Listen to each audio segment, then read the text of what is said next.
in my hometown, Bournemouth, where I live with my parents, like I never interacted with the Korean national. I see. So it was the first interaction. And then, you know, when I went to that cafeteria, she invited me to join her friends. And it was like 10 Koreans at once. So I was like, wow, this is great, you know?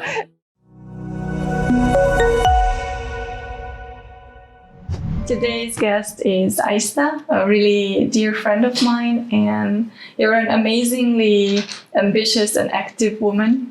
I just wanted to ask you if you remember how the two of us met. Yeah, of course, definitely. We met on the bus actually at 2 a.m. I even remember the 2 time. a.m. on the bus. Yeah, I was going from Hongdae. Yeah, me too. I think I was hanging out with my friends, having some drinks, and then jump on the bus, and then you ask me which direction is it, and then I took out my phone and trying to like look on the map. And then we just exchanged contact, and then I contacted you. It was really nice to meet you. Yeah. And then we said, oh, let's meet up. And then, that's how it started. You have a really good memory. I forgot that asking you about the map and the direction. Oh, right. So it was actually the only time. So I've been living in Korea for 4 years. It was the only time I went out in the night because there were some friends of mine here.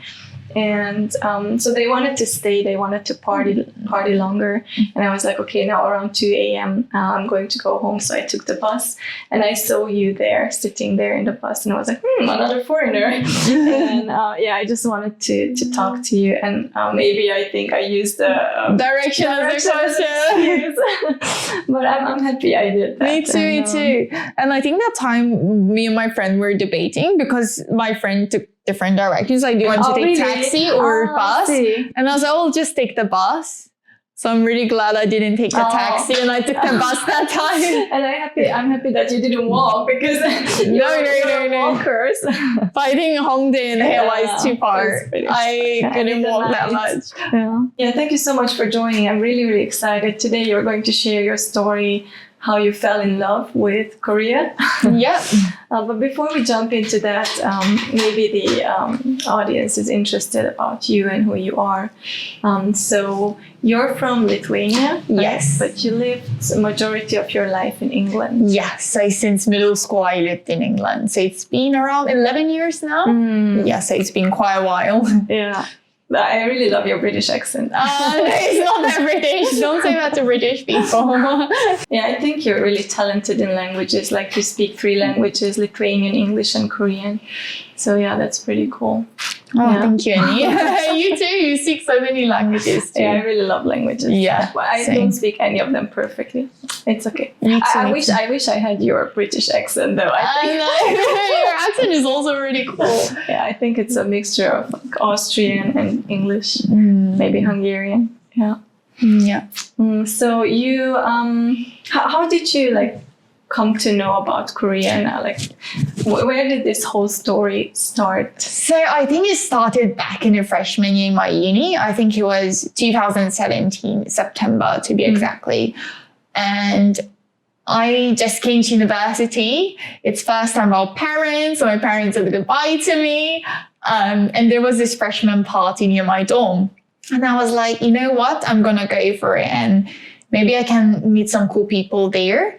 I was really nervous to go there because I was all by myself. How can we imagine these English freshman parties? Is it like with a lot of music? And music, dancing? Maybe dancing, more like not food, more like drinks. So it was a small party.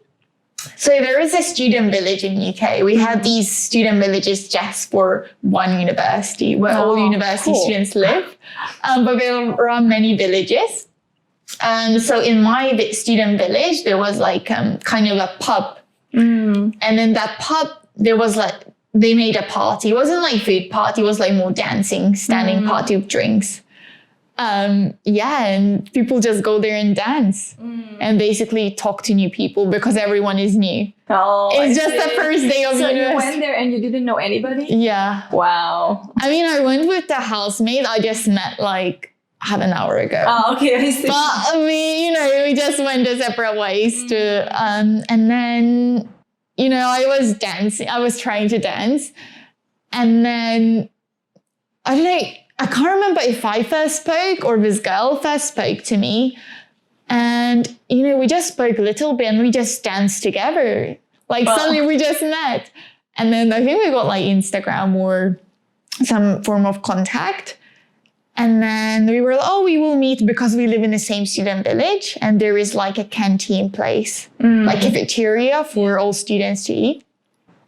And we met again. And then she invited me to join her friends. And she was a Korean girl, right? Yeah, she was a Korean. And was I never... she like short or tall? I think she's shorter than me. Yeah, like and you're pretty tall, yeah. I never met Korean. I never, maybe I've seen Korean, but I never actually spoke interactive Korean. So I was like, oh, you're from Korea? Like, I was so surprised. Because in my hometown, Bournemouth, where I live with my parents, like, I never interacted with the Korean national. I see. So it was the first interaction. And then, when I went to that cafeteria, she invited me to join her friends. And it was like 10 Koreans at once. So I was like, wow, this is great, Did they speak Korean with each other? They spoke English because there was like one Hong Kong and then I think there was a Malaysian girl as well I met. But it was pretty amazing. Like, from one Korean, the next day was like 10 Korean. Wow. And then I met more friends and I got placed to another Korean girl. And then she introduced K-pop, K-drama to me. You didn't know about K-pop and K-drama before? Like, I knew that. I knew Big Bang and all those very famous, like Girls' Generation. But I wasn't like super fan or very interested, Yeah. But I think my friend introduced me to BTS and Korean dramas. So it was really nice. I really enjoy watching them and we were watching them together. And I just start interest more and more in Korea and more I hang out with the Korean people, more I thought, they're really cool. Nice. And in which way were they different from your other friends? Because you're a very outgoing person and you really like to make friends. Yeah, I guess the most difference of European people and Korean, what I have noticed when you hang out, Korean really likes traveling. Every weekend. I was so surprised.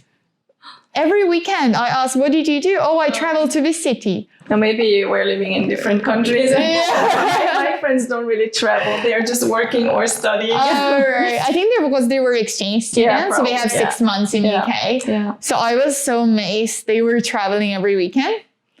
I was like, wow, you guys are amazing because in Europe, you just go for a drink or, I don't know, to park or something on the weekend. You don't travel to another city or country. So I think that like traveling and the outgoingness were like, wow, I was like so inspired by their energy. And they still want to go party and then next day go on a travel trip. I was like, wow, I think Koreans have amazing energy. Like really, they study the whole night and the next day they just study again or do something else. So I think that's something we can learn from them. Yeah, so I think that's the first interaction.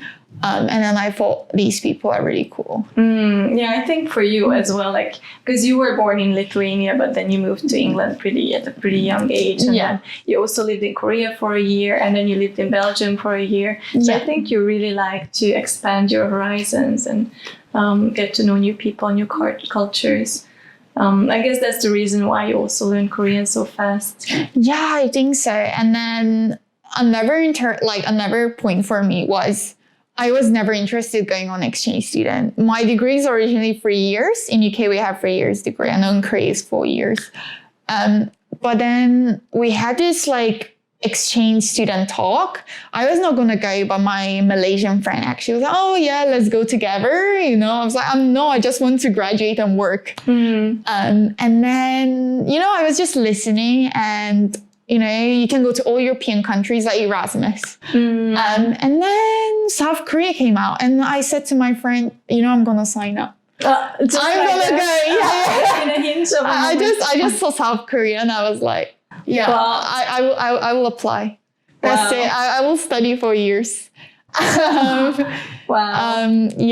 then I saw South Korea. I was like, I already have some interest in Korea at that time.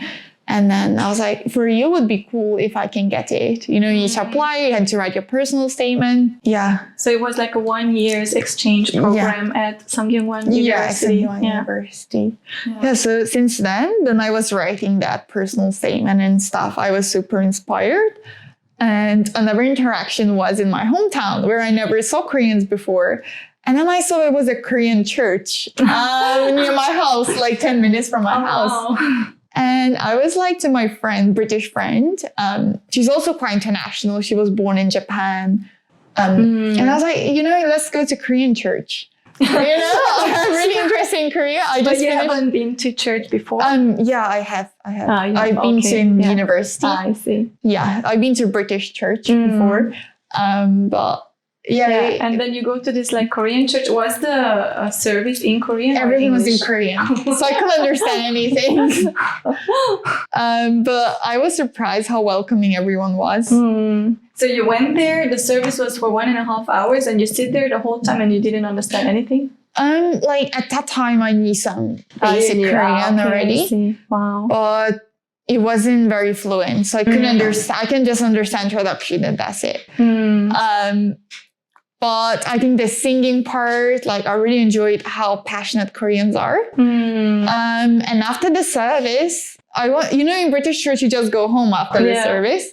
There was like some gathering and they provided nice food for us. So yeah, I stayed and talked to some people, which was good. And met some really good people in there. Yeah, I think I can relate to that because when I came to Korea, I also met a lot of friends through church and they helped me a lot with visa issues. And it's just good to have somebody because when you don't speak the language, it's pretty difficult. So I think Korean churches, like especially local Korean churches, are a great way if you're like interested in the Korean culture. And, definitely. Wow, that's really cool. So you kept then going back to that church. I kept going back and I met some really amazing people, which I actually met this time when I came to Korea. Okay. So you're still in contact with them. Yeah, we're still friends with those people who I met 5 years ago. Nice. So yeah, I think it's pretty amazing experience going there. And once I continue going there, I can only go in my summer break because I was a uni student. My Korean improved and I was understanding more and more of the Korean service. Oh, I see. Wow.